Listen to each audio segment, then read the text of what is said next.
My wife has started waking up in the middle of the night to fold clothes. It's all she ever does now. She simply cannot stop. It was a frosty October morning, the morning I found Albert's mangled remains, and I didn't yet suspect there was a direct correlation between my wife's folding addiction and his untimely demise. He'd been half buried in the woodland surrounding our garden just beyond the vegetable patch, and staring down at the corpse, all I could think was, bloody hell, that's the third time this month. "Well, Albert Eggstein is dead," I announced, as I rejoined my family in the kitchen. "Foxes must have got in again," Carrie said from the breakfast counter, her back to me. "Not a chance. That coupe cost more than the damn car. Houdini himself couldn't break in." At the far side of the table, Ben piped up and said, "It's the monster. I saw it outside my room the night Hen Solo disappeared. Remember, Dad? There's no such thing as monsters, sweetie," his mother replied, setting down a cup of hot chocolate in front of him. With a cutting glance in my direction, she added, "Phil, animals live in forests. Some of them eat chickens. Mystery solved." Not wanting to kick off another fight, I ignored her tone and instead pointed out I'd already made Ben a hot chocolate earlier. "Yeah, but yours tasted weird," he replied, before drinking the new one in 2 gulps. Since his 10th birthday, that kid had practically been inhaling food. I said, "By the way,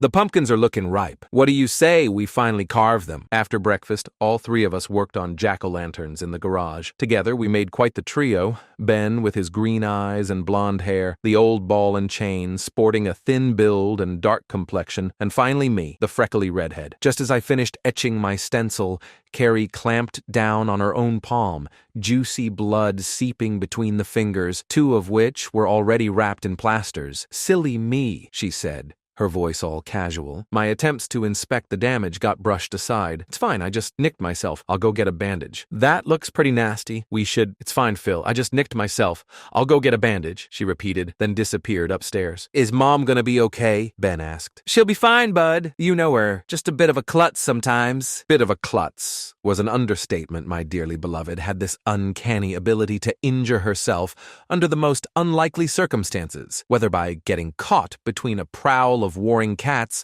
or dropping ceramic plates. Once the pumpkins were done, I marched upstairs and knocked on the door to her changing room. Footsteps shuffled down a creaky stairwell. A door inside Carrie's room brought you to the attic, the only way of reaching the 3rd floor. When we bought the house before Ben, she insisted on keeping that area for storage. In exchange, I got the garden. A key twisted in the lock, the door inched open, and then Carrie's head poked through the narrow gap. "What? How's the hand?" "It's fine. I'm not dressed." I pushed my foot beyond the threshold so that the door wouldn't close. "I don't mind," I said with a cheeky grin. "Well, I do." Had I not reeled away, that door would have mashed all 5 of my toes. In order to maintain the delicate feng shui, Kerr's room remained strictly off limits. She kept things neat and meticulously organized, especially clothes. 3 days later, while Ben and I played Fall Guys in the lounge, he out of nowhere said, "You'd never move to Australia, would you? Where's this coming from?" Gary's parents argued all the time, and they split up. Now his dad sells surfboards in Australia. From the anxious expression, you could tell he'd given this matter some serious thought. His parents' compost heap of a marriage had clearly alarmed him. "I promise, if I move to Australia, I'll take you with me. How's that?" Even after a friendly nuggie, the poor kid still seemed upset. "Something else on your mind, bud?" He lowered his gaze, shivered. "I saw the monster again last night. It was watching me sleep from the hallway." My hand dropped onto his shoulder. "Hey, you know they're just dreams, right? The scariest thing you'd catch wandering around this house after dark is your mother and her face cream and hair rollers." After tousling his hair, I carried our empty chocolate wrappers and Pepsi tins toward the kitchen, but on the far side of the door, I froze. The needle I didn't feel, only a warm puddle growing beneath my foot. I bit down on a scream.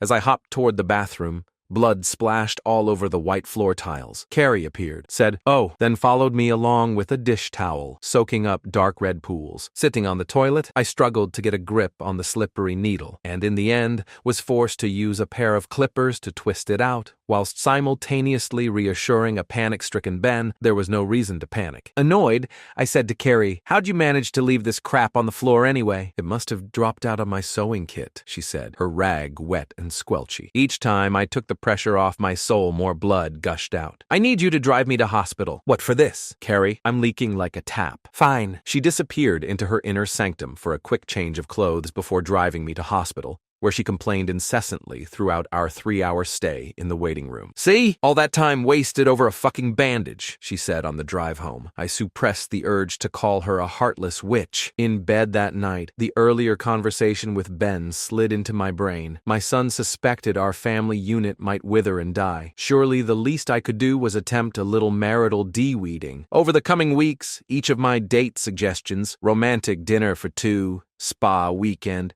jazz cruise, were mercilessly shot down by Carrie, who insisted she either didn't have time or was too tired. How could anybody tend the emotional needs of a spouse that spent all day hauled up inside their secret lair? One night, deciding I had nothing to lose, I chanced my luck at some romance by rolling over in bed and kissing along her bare shoulder. A drilling elbow to the ribs sent me careening back. "Not tonight. There's a surprise," I muttered. This spurred her to flick on the bedside lamp. "What was that?" "Nothing." "Speak up, Phil. If you've got something to say, come right out and say it." Under my breath, I mumbled, "It's just, lately I think you've been acting a little selfish." Selfish? That sure did it. After 5 minutes of furious finger-wagging and spittle hitting me in the face, a welcome distraction came in the form of a little rap at the door. "Ben, is that you?" He stepped into the room, rubbing his eyes. "Did we wake you?" He nodded. "I'm sorry, bud. Come on, let's get you back to sleep." I swung both legs out from beneath the blanket. "Can I have a hot chocolate?" With a weary sigh, I slid under the sheets again, while he and his mother lumbered down the hall, and after he got his treat,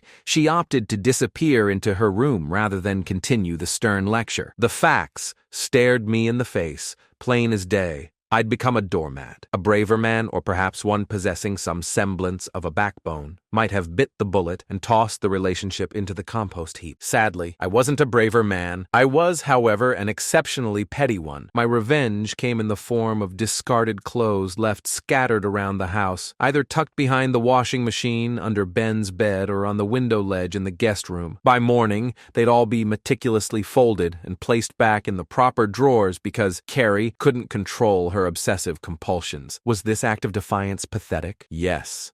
But picturing her endlessly infuriated by the little seeds I'd planted gave me an immense sense of satisfaction. Sue me. While not busy with this secret project, any pent-up energy got channeled into the garden. Soon, there was an impressive produce collection. Peas, leeks, sweet potatoes, even garlic. Anything you could grow in a milder climate. And even though he'd suddenly gone off strawberries, Ben became my dutiful helper. As the only child in the world who enjoyed maths homework, he had a good mind for figures, and so he kept track of the number of vegetables, along with when they'd be ready for harvest. Unfortunately, all attempts at instilling healthy eating habits were torpedoed by Carrie, who indulged him with hot chocolate 3 times a day. The Ice Queen mostly remained hauled up in her den, emerging to fold after dark, a true creature of the night. When not napping, she shuffled around like a zombie, and if she was clumsy before, her gracelessness reached a whole other level. Soon, her fingers were permanently wrapped in bandages like an Egyptian mummy, her arms permanently bruised. At one point, after 3 days of silent treatment, she called me into the kitchen, out of the blue. A spatula had become wedged inside the top drawer, preventing it from opening all the way. "I can't get it loose," she said. She put one foot against the wall and pulled with both hands. As I stepped closer to help, she lost her grip and crammed an elbow straight into my nose, producing a sickening crunch. "Silly me," she said, immediately holding a dish rag against my face. "Here, tilt your head back." Throat already congested, I rasped, "Carrie, what the hell? Quit being such a baby. Hold still until the bleeding stop." My free hand shivered the spatula sideways until it slipped out. "You couldn't have managed this yourself." "Thank you," she replied, her voice a few notches short of genuine, before she gestured toward a document on the center island. "By the way, you need to sign that. It's the new life insurance policy. I've upped our coverage." "What? Why?" "Well, our trip to the ER got me thinking. You never know what might happen. You said it yourself. You could have bled out. Here, give me the cloth. I'll chuck it in the wash." Later that day, I tiptoed around, turning the house into a bomb site of scattered clothes, a true arc de triomphe of disarray and disorder. But the following morning, the mess hadn't rearranged itself. Odd. Normally, Kerr's radar homed in on even the most well-hidden items. This I dismissed as a rare off night, but those lonesome socks and crumpled underwear refused to budge. Suddenly, I'd lost my release valve. All 3 of us sat down in the kitchen one morning silent. As Carrie placed a hot chocolate in front of Ben, my eye happened across the top of her wrist. mostly hidden beneath the sweater. What the hell happened to your arm? Nothing. In the split second, I managed to reach over and pull back the sleeve before she wrestled it away. I glimpsed the beginning of a nasty mark, red and inflamed. It looked as though she'd been attacked by a rabid wolf. Like hell nothing. Phil, enough, she bellowed, loud enough that Ben flinched. That became my checkout point. There were zero indicators our relationship might ever bloom again. My gut told me the two of us would trudge along, quietly draining the life from one another until Ben departed for university. What I couldn't have known was how huge a red flag those unfolded clothes were and just much danger we were in. It happened on a Saturday. Ben and I spent hours harvesting potatoes and tomatoes, then replanted seeds and trimmed stems. The works. At sundown, we dropped the tools into a wheelbarrow, too sweaty and exhausted to tidy them away in the woodshed. After some TV, I ushered him upstairs into bed, and as I read him a bedtime story, his lower lip got all wobbly. Weird. It had been weeks since his last nightmare about the monster. Everything okay, bud? He avoided my gaze. I cupped his chin and used it to steer his head up. Hey, you know you can tell me anything, right? Those teary eyes finally met mine. Well, I was wondering, you're not gonna walk out on me and Mom, are you? I closed the book. I'm not gonna lie, bud. Your mother and I are going through a rough patch, but whatever else happens, I promise I'll always be there for you. You wouldn't disappear without telling me. Of course not. Why would you think that? Because Mom said you would. I stared at him, dumbfounded. Marital decay I could stomach. Hell, I'd even accept 50% of the blame. But what gave that woman the right to poison my relationship with my own son? I stormed up to the makeup lounge and pounded the door so furiously hinges almost splintered. A hysterical Ben tugged my arm, begging me to forget what he'd said. Poor kid probably figured he'd as good as filed the divorce papers. I didn't tell him to leave. Part of me wanted him here as witness, selfish as that may sound. When the door finally shivered open, I demanded an explanation. I'm busy. We'll discuss this later, Carrie said like her word was law. Rage bubbled up, deep inside the pit of my stomach. Again with the dismissal. How long could one man live like a eunuch? I pushed into the room, Ben clinging onto my shirt tail. Inside, there sat a makeup table with a mirrored front,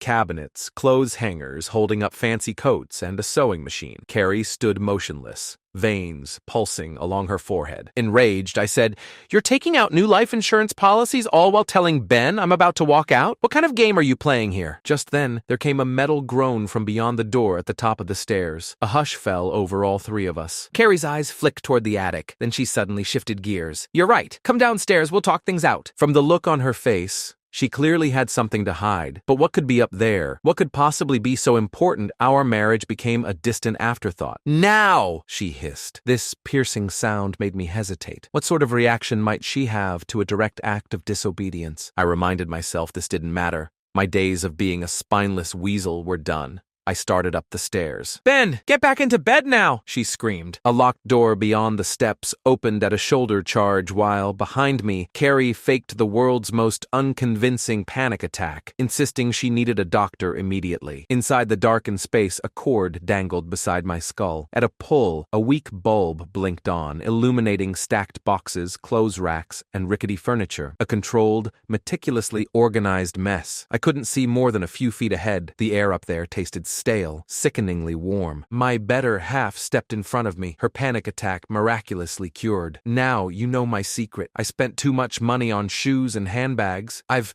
got a secret credit card. It's maxed out. I'm an addict. Let's talk this out in the kitchen." At the far side of the room, beyond stacked boxes, metal jingled around. In response to this, Carrie stabbed her tongue inside my mouth. "Come to bed," she whispered. I held her shoulders and used them to steer her aside. Through a narrow gap, there hovered a pair of eyes, regarding us from the shadow of the corner. I pushed away a tower of boxes and then froze. Before me lay some kind of torture hostage. A thin, pale figure, barely visible in the gloom, wore a metal collar attached to the wall by a heavy chain. What the fuck? Had my wife been keeping an anorexic sex slave? For a moment I felt relief our love life had welted, ready to channel months without intercourse into the ass-kicking of a lifetime. I stepped forward, but as I did, Carrie threw herself in my way and laced her hand with mine. "I didn't want any of this. Nick, he manipulated me. I had no choice." Nick. So this bastard had a name. "Carrie," I said, still in a state of complete shock. "This is..." As I took a second harder look at the intruder, My voice died away. Those eyes glowed, 2 circles of green light in the outline of a skull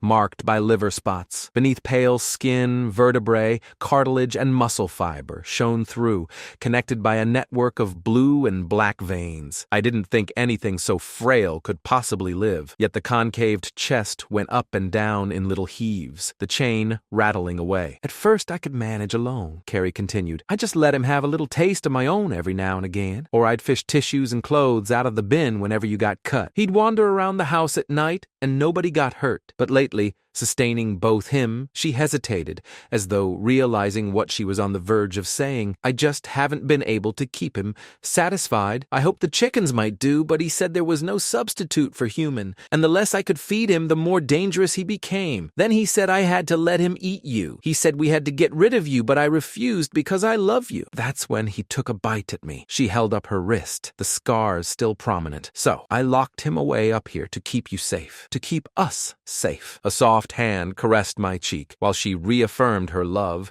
her right arm behind her back. Come downstairs. I'll explain everything. This pathetic act didn't fool me. When she made her move, I was ready. My hand caught Carrie's wrist in midair, the knitting needle halting mere inches above my left temple. Her eyes went wide with fear. The 2 of us stood there, my fingers sinking deeper into her flesh. She released the weapon, which dropped onto the floor, and when she tried to wriggle free, I let go. Her momentum carried her across the room, toppling over a box of garments along the way, where her skull collided with the angled wall hard. A red ink blot smeared across slanted wood boards as she slid onto the floor, directly beside her secret lover, whose nose twitched like a rabbit sniffing out a juicy carrot. He leaned over her, far as the chain would allow. "Nick," she rasped, while he hunched over her body, drawing long, satisfied inhales. Frail hands, capped by long, curved nails, ran all over her damaged skull, and then the creature licked blood off its fingertips, groaning with delight. Every subtle movement carried this elegant, almost regal manner. His mouth opened,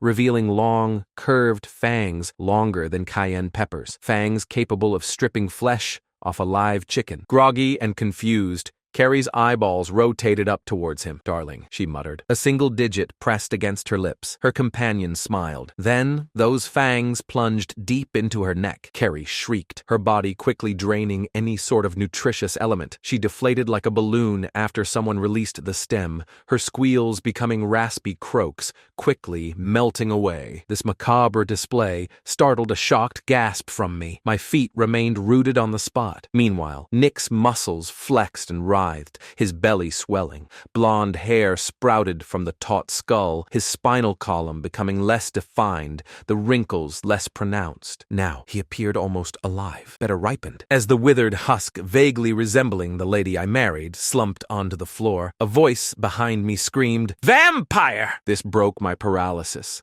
I spun toward Ben, whose cheeks were wet with tears. Oh shit. Even though this awful series of events made zero sense, I knew we needed to run, fast. I maneuvered him toward the stairs with a series of stiff, desperate shoves. From across the space, there came a metal groan, and I glanced back right as the prisoner snapped the chain, binding him to the wall with his bare hands. Although free, he didn't come after us immediately because colored garments lay spilled across the floor. Collateral damage from Carrie's earlier tumble. My wife's lover scooped these up, began folding, and set them on an antique side table nearby. Holy shit. The cereal folder wasn't Carrie. It was Nick. Those dazzling eyes scanned me from head to toe, a long, forked tongue whipping across a thin set of lips. He appeared completely calm, like the idea of us escaping was simply unthinkable. The steps flew beneath Ben and I's feet. We charged past the makeup room, downstairs, along the hall, into the garage, only to discover a shadowy figure hanging from the rafters like a bat. How on earth did he move so fast? We frantically scrambled for the sliding glass doors at the back of the house, but outside, beyond the vegetable patch, the shadowy figure sat perched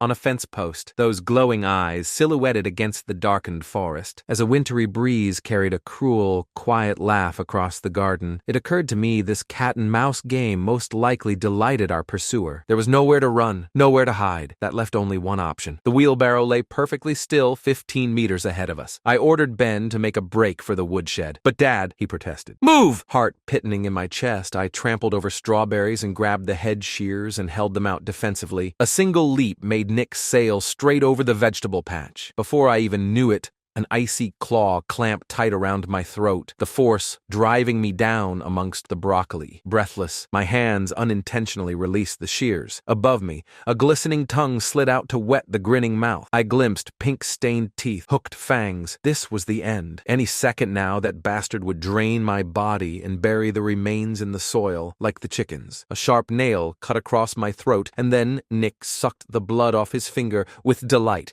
Eyes rolled back in his skull. "Oh, I'm going to make you pay for what you made me do to Carrie," he said. "I was so hungry. I simply couldn't resist." He tapped his metal collar. "I want you to know, Phil, these chains were meant for you. Carrie and I planned on keeping you locked up as an inexhaustible supply of blood. But lately, the ravenous hunger, it simply became too much, what with Carrie rationing the food supply. So I agreed to be locked up while she got all the ducks in a row. And now look what unfolded. Well, at least my sweet cur-bear will know the man who forced me to feast on her flesh died screaming out of nowhere. A child-sized object vaulted onto Nick's back and stuffed some kind of vegetable inside his mouth. This sent my opponent into furious convulsions. Only when I forced myself to sit up did it become clear Ben was paintbrushing Nick's face with a portion of garlic he'd dug out of the vegetable patch. The pair whirled around, a bulb half lodged inside the vampire's frothing mouth. He whipped his top half forward, simultaneously sending Ben airborne and dropping onto his knees,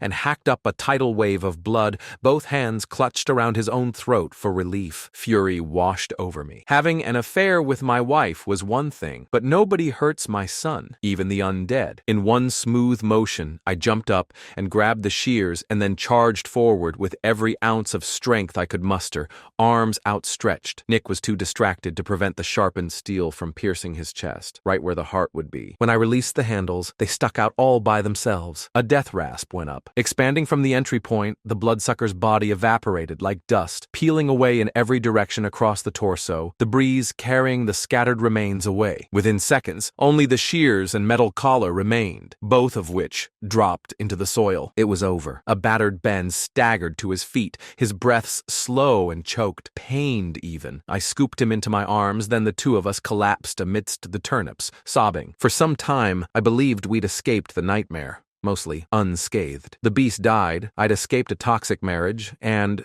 after a months-long investigation, the police conceded they had no idea where Carrie disappeared to. Sounds like a happy ending, right? Wrong. Over the coming weeks, Ben's appetite dwindled to the point he couldn't even keep hot chocolate down. The poor kid had so little energy, entire days passed without him, so much as climbing out of bed. A series of dietary specialists were completely mystified. Then one morning, while he sat behind the breakfast table, I studied his blonde hair, those green eyes, and had a sudden, chilling realization. At the counter, I poured out a hot chocolate. Subtly, I pricked my finger with a needle, shook a few drops of blood into the cup, and stirred vigorously. Here went nothing. Ben took an apprehensive sip, slapped his lips together, and beamed. "This tastes great, just like the ones Mom used to make."